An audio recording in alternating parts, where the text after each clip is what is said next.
cruising down the street in my 6'4". Welcome to Watch Mojo, and today we're counting down our picks for the top 10 biopics that left out the real ending. Think anybody would mind if I stayed and used the computer for a minute? I can't imagine it would be a problem. Thanks. They may take our lives, but they'll never take our freedom!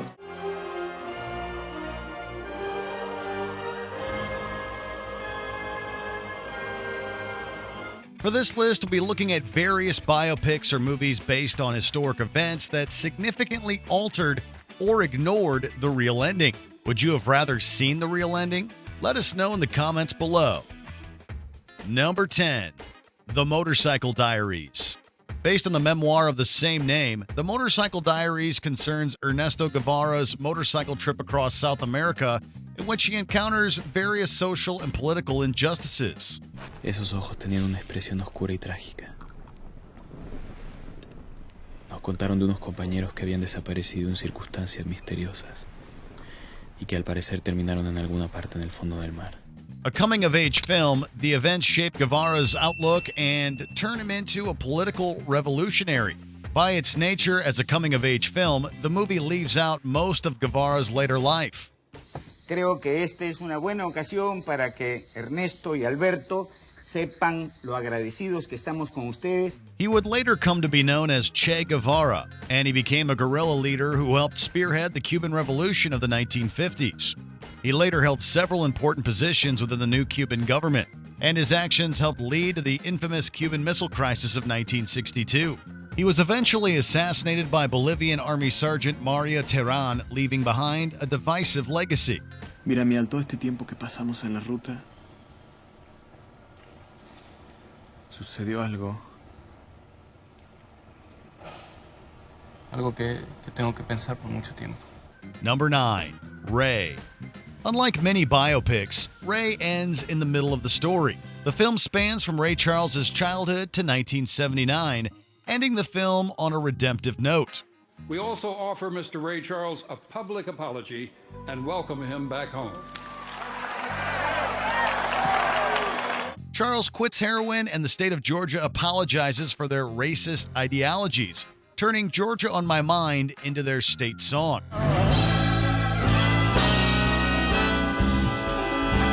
However, Charles died in 2004, a full 25 years after the movie concludes. The film cut a lot of important stuff, including the controversy of his 1981 South Africa performance, his contribution to We Are the World, his return to chart success with singles like Baby Grand, and of course, his passing in 2004. These events aren't really important to the story, but they are further defining moments in a long and legendary life. What you say? Hit the road, Jack, and don't you come back no more, no more, no more, no more. Number 8, Straight Outta Compton.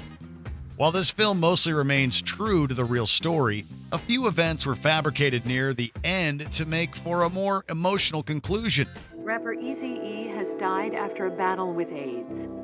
He was among the most powerful voices of his generation. For example, Eazy-E is left destitute from the collapse of NWA and the feud with Jerry Heller. According to publicist Phyllis Pollock and his own son, Eazy died a multimillionaire.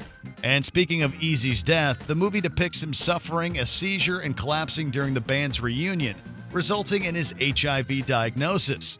Baby, you good? Yeah. All right.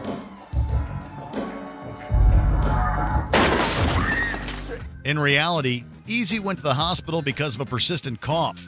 And as for the brief reunion, Dre reportedly never committed to one before Eazy's passing in 1995. So what you think, man? You think we could get together or what? What you think? Yeah, man.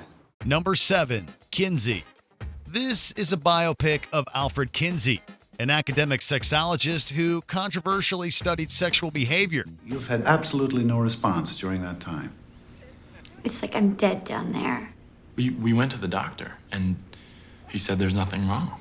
The movie ends on a bittersweet note, as Kinsey falls into drugs and suffers a heart attack while losing financial backing for his research. My funding has been slashed. And my name has been dragged through the mud in every newspaper and magazine across this country. However, he continues to enjoy a strong personal relationship with Clara McMillan. The movie ends without delving into the turbulent final years of Kinsey's life. Unfortunately, he was never able to recover from the intense controversy surrounding the 1953 publication Sexual Behavior in the Human Female. After I read your book, I realized how many other women were in the same situation. Both the drugs and the stress of his collapsing reputation quickly took their toll, and he passed away from a heart ailment in 1956, just 3 years after the publication of his contentious book. Number 6. The Greatest Showman. It's no secret that The Greatest Showman is a very sanitized version of P.T. Barnum's story.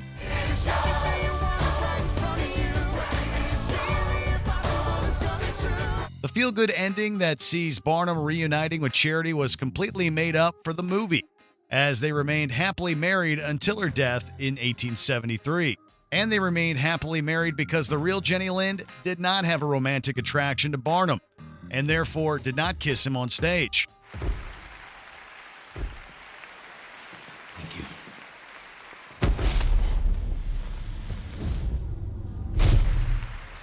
Furthermore, playwright Philip Carlyle did not selfishly give Barnum his money to open a new circus, as Philip was completely made up for the movie. Partners. 50-50.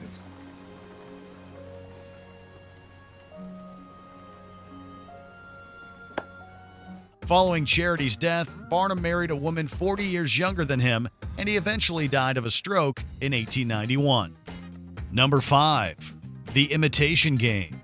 The ending to The Imitation Game is a tragic one indeed.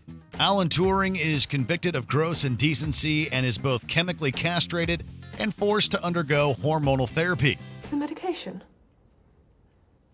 Well, the judge gave me a choice, either 2 years in prison or hormonal therapy.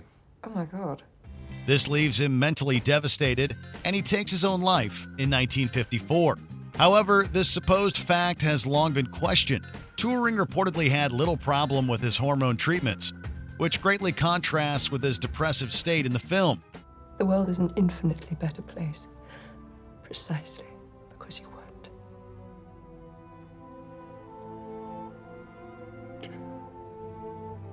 Do you really think that?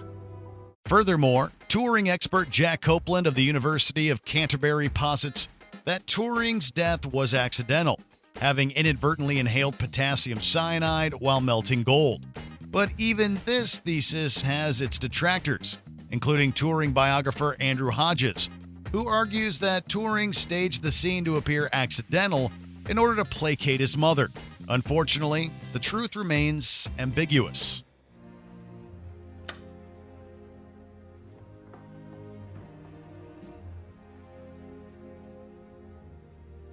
Number 4. The Social Network. The primary theme of The Social Network is loneliness. You're gonna go through life thinking that girls don't like you because you're a nerd. And I want you to know from the bottom of my heart that that won't be true. It'll be because you're an asshole. While Mark Zuckerberg creates the most popular social media site in the world, he simultaneously and ironically suffers from loneliness and isolation. In the end, he is seen repeatedly refreshing a friend request sent to his ex-girlfriend, desperate for any sort of human contact.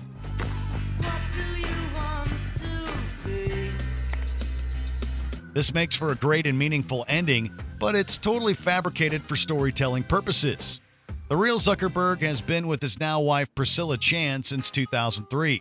This was the same year that he created the rating site FaceMash, a crude precursor to the now iconic social media site. Right or left? Left is left. Yeah. Right or left? By the time Facebook went public in 2006, Zuckerberg and Chan had been happily dating for years. Number 3. Finding Neverland.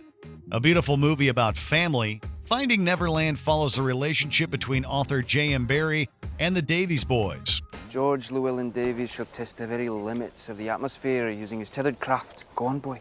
Understandably, the movie ends before the tragic fates of the Davies boys could be revealed. The story concludes with the death of Sylvia Davies, which occurred in 1910. I thought she'd always be here. So did I.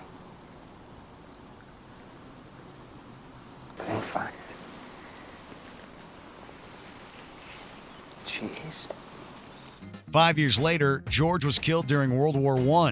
In 1921, Michael drowned with his friend and possible lover, Rupert Buxton. Barry believed it was a pact and called Michael's death the end of him. Jack died of a lung disease in 1959, and his younger brother Peter threw himself in front of a train just 7 months later after his entire family contracted Huntington's disease. So much for childhood innocence. Magic's gone out of it a bit now, hasn't it? Number 2, Braveheart. A thrilling and epic piece of cinema, Braveheart is nevertheless a travesty of history. While quite a brutal film, it downplays the severity of William Wallace's grotesque demise. Wallace suffers a degree of pain and suffering before famously yelling, "Freedom!"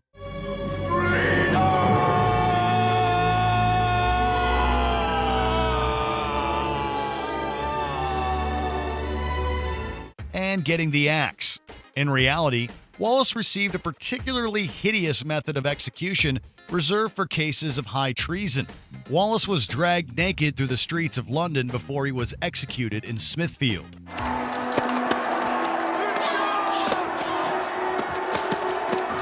We won't go into details, but suffice to say, it was significantly nastier than what is depicted in the film. Pleasant, yes.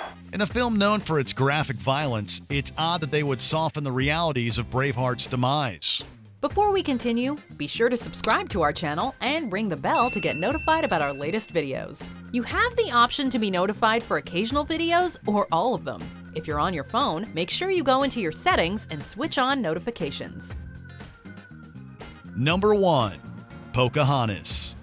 Unlike many Disney films, Pocahontas ends on a somewhat somber note, as John Smith returns to England without Pocahontas. You have to go back. But I can't leave you. You never will. No matter what happens, I'll always be with you. Forever. This went down a little differently in real life. Smith was actually hurt in a gunpowder explosion, not by taking a bullet. He had left for England to receive medical treatment, and the colonists told the Powhatans that Smith had died. No! John! Pocahontas later visited England with John Rolfe and was shocked to learn that Smith was still alive. Furthermore, Ratcliffe was not taken back to England to face legal punishment. Is the ship ready yet? Any minute now. Just loading the last bit of cargo. In reality, he suffered a horrible death at the hands of the Powhatans. Unsurprisingly, it wasn't recreated for a children's movie. Do you agree with our picks? Check out this other recent clip from WatchMojo, and be sure to subscribe and ring the bell to be notified about our latest videos.